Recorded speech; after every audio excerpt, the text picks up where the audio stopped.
Olá a todos, sejam muito bem-vindos à aula 11 de estruturas algébricas. Hoje nós vamos falar sobre 4 tópicos. O primeiro deles, que todo subgrupo de grupo cíclico é também cíclico. O segundo, vamos falar sobre a classificação dos grupos cíclicos, que podem ser finitos ou infinitos. Vamos falar sobre algumas proposições relacionadas e também terminar falando sobre a ordem de um elemento em um grupo. Na proposição 1, todo subgrupo de um grupo cíclico também é cíclico. Uma forma de demonstrar isso é a seguinte. Antes, por comodidade, eu vou utilizar a notação multiplicativa apenas para facilitar as representações. É claro que tudo que a gente vai falar aqui é válido também para qualquer tipo de operação.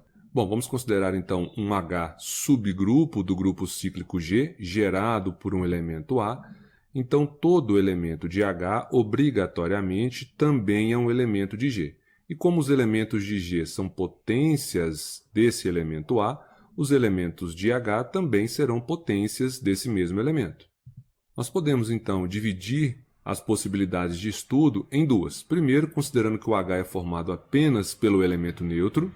E segundo, que o H pode ter elementos diferentes do elemento neutro. Então, ele vai ter o neutro e mais algum elemento. No primeiro caso, se ele for formado apenas pelo elemento neutro, como nós já sabemos que o elemento neutro pode ser escrito como A elevado a zero, já segue que o H é cíclico gerado por A, porque o único elemento desse grupo é uma potência do elemento A. Fica faltando verificar o caso onde o H, além do elemento neutro, pode possuir outros elementos. Então, vai existir, nesse caso, alguma potência A elevado a m pertencente a H com m diferente de zero, tá certo? Então, como H é subgrupo de G, e se A elevado a m é um elemento de H, o A elevado a menos m também tem que ser um elemento de H, pela propriedade de fechamento, já que H também é um grupo.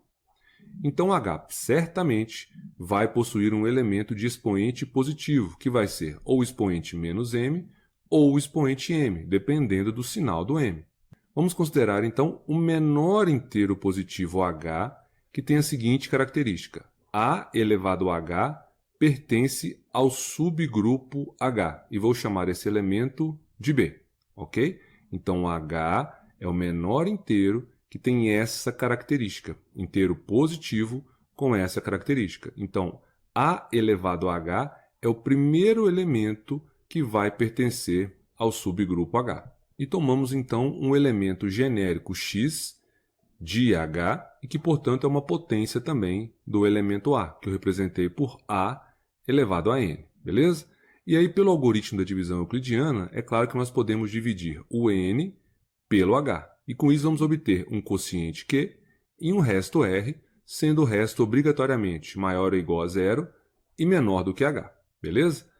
Fazendo isso, nós temos a garantia que o n pode ser escrito como H vezes Q mais R.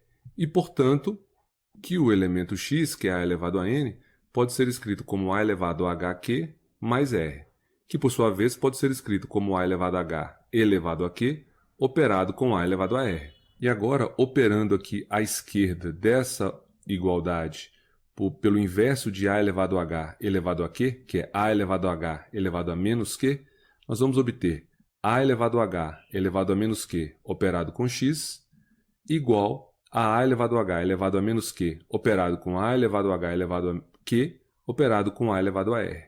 Os simétricos vão se cancelar e nós vamos ter que o A elevado a R é A elevado a H elevado a menos Q operado com x. Então, esse é o resultado de A elevado a R.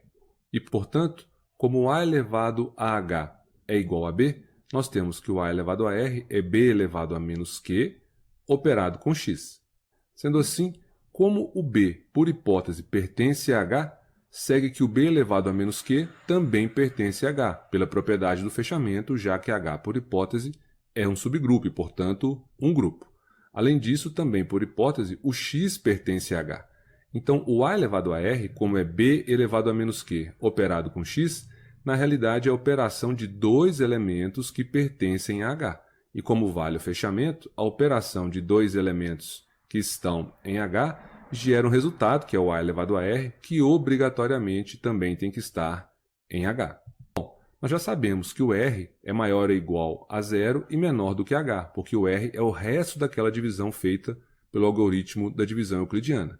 E, por hipótese, o H é o menor inteiro positivo, tal que A elevado a H pertença ao subgrupo H. Ora, se o A elevado a H pertence a H e o H é o menor inteiro positivo com essa característica, o A elevado a R não poderia pertencer a H. Então, o R maior que 0 não pode ocorrer, porque vai contrariar a minimalidade do H.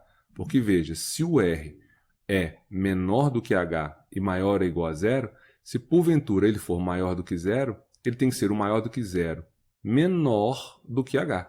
E se ele é menor do que H, não pode valer que o A elevado a R pertence ao subgrupo H, porque o menor expoente com essa característica é o H, que é maior do que o R. Então, só sobra a possibilidade que o R seja igual a 0, para não contrariar a minimalidade do H. E se o R é igual a 0, o x, que é A elevado a H elevado a Q, operado com A elevado a R, aqui trocando o R por 0, fica A elevado a 0, que é um neutro, então fica apenas A elevado a H elevado a Q. A elevado a H nós sabemos que é igual a B, então nós temos B elevado a Q. Ora, se o x é B elevado a Q, ele é uma potência desse elemento B. Portanto, o x pertence ao subgrupo gerado pelo elemento B. Conclusão, como nós pegamos esse x, um elemento genérico do subgrupo H, e provamos que ele está no subgrupo gerado por B, significa concluir que o subgrupo H está contido no subgrupo gerado pelo elemento B. Por outro lado, nós vamos provar agora que o subgrupo gerado pelo elemento B também está contido no H, e, portanto, esses dois conjuntos são iguais. Considerando um elemento y pertencente ao subgrupo gerado por B. Então, tem que existir um K inteiro, tal que o y é uma potência desse elemento B. Agora, o B pertence a H e H é subgrupo de G.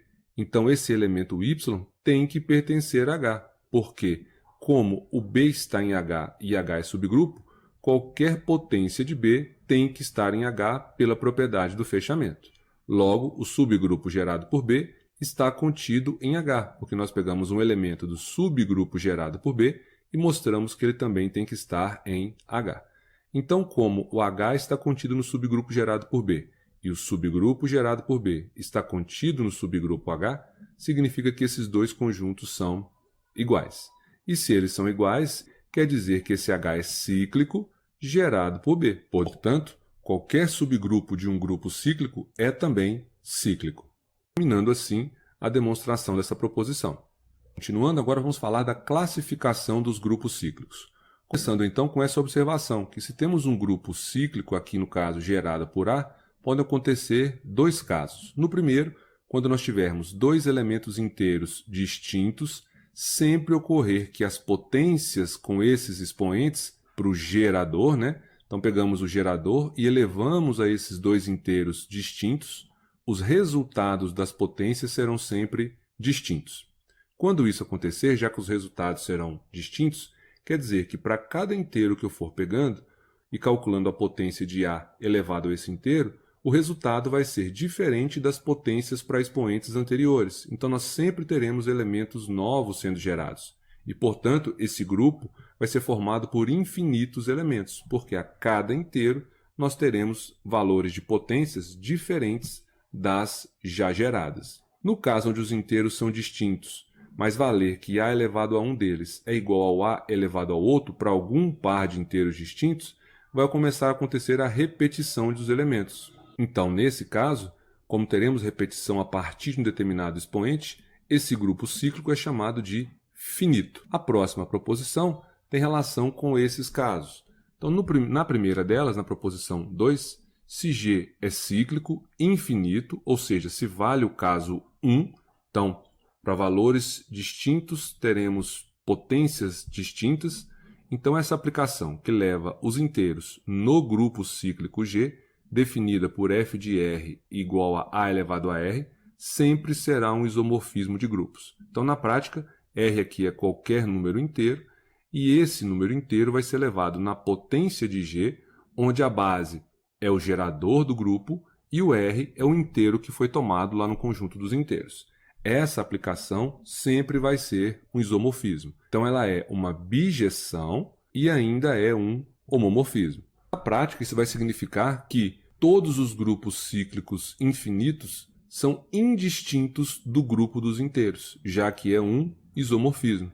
Nós já estudamos isomorfismo, vou deixar inclusive um card aqui, que grupos isomorfos são grupos indistintos, porque eles possuem as mesmas características algébricas. Então, tanto faz trabalhar no sentido algébrico com um ou com outro.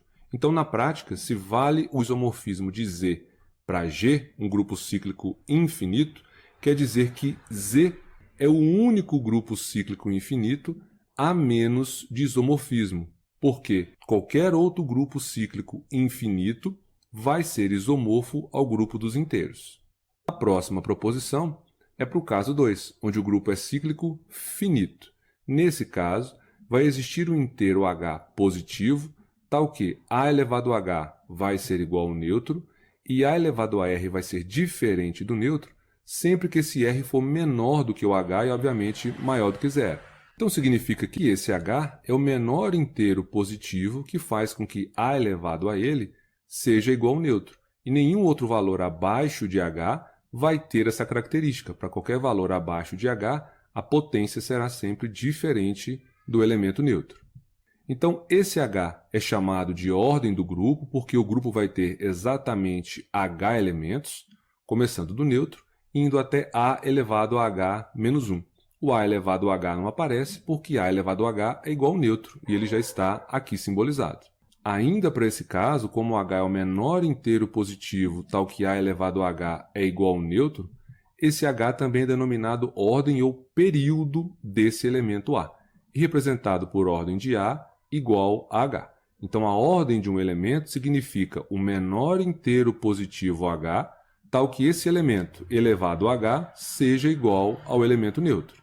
Para ilustrar, nós vamos resolver aqui alguns exemplos. Então, no primeiro caso, pegamos o grupo Z6 com a operação de soma. O Z6 é formado por esses elementos, são as classes dos restos. Então, nós temos aqui 1 elevado a 1 é igual a 1 barra, 1 elevado a 2 é 2 barra. Nós já calculamos esses resultados, está num vídeo anterior, que eu vou deixar um card aqui. 1 elevado a 3 é 3, 1 elevado a 4 é 4, 1 elevado a 5 é 5 barra, e 1 elevado a 6 é 6 barra, que em Z6 é igual a 0. Então percebam que o menor inteiro positivo que teve que ser colocado aqui como expoente do 1 barra para que o resultado fosse igual ao elemento neutro desse grupo foi o 6. Então a ordem do 1 barra é igual a 6. Para o elemento 2 barra, nós temos 2 barra elevado a 1 é 2, 2 barra elevado a 2 é igual a 4, 2 barra elevado a 3 é igual a 6, que é igual a 0 barra em Z6. Então o menor expoente da potência de 2 barra foi igual a 3 para que o resultado fosse igual ao elemento neutro. Então, a ordem do 2 barra é igual a 3. 3 barra elevado a 1 é igual a 3 barra, 3 barra elevado a 2 é 0 barra. Então, aqui já apareceu o menor expoente igual a 2. Então, a ordem do 3 barra é igual a 2. 4 elevado a 1 é 4 barra, 4 barra elevado a 2 é 2 barra, 4 barra elevado a 3 é 12 barra, que em Z6 é igual a 0 barra.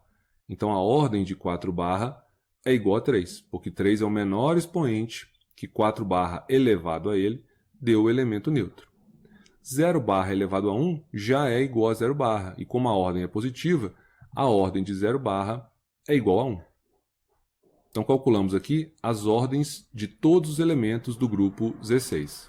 Agora, para esse novo caso, na aula anterior, nós já vimos que o grupo cíclico gerado por F2 é tal que esse grupo é formado por F0, F1 e F2, que são aquelas bijeções do grupo S3, sendo o F2 a bijeção que leva 1, 2, 3 em 3, 1, 2. Nós já vimos isso na última aula, eu vou deixar um card aqui para ela.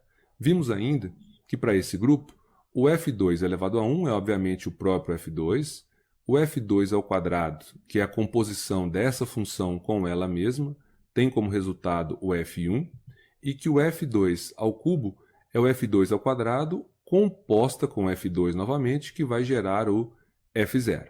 Então percebam que, como o F0 é o elemento neutro desse conjunto, o menor expoente que F2 teve que ser elevado para que o resultado fosse igual ao elemento neutro foi o 3. Então segue que a ordem dessa abjeção F2 é igual a 3. Numa aula anterior, nós também tínhamos calculado as potências de F1. F1 elevado a 1 é F1, F1 elevado a 2 é F2 e F1 elevado a 3 é F0.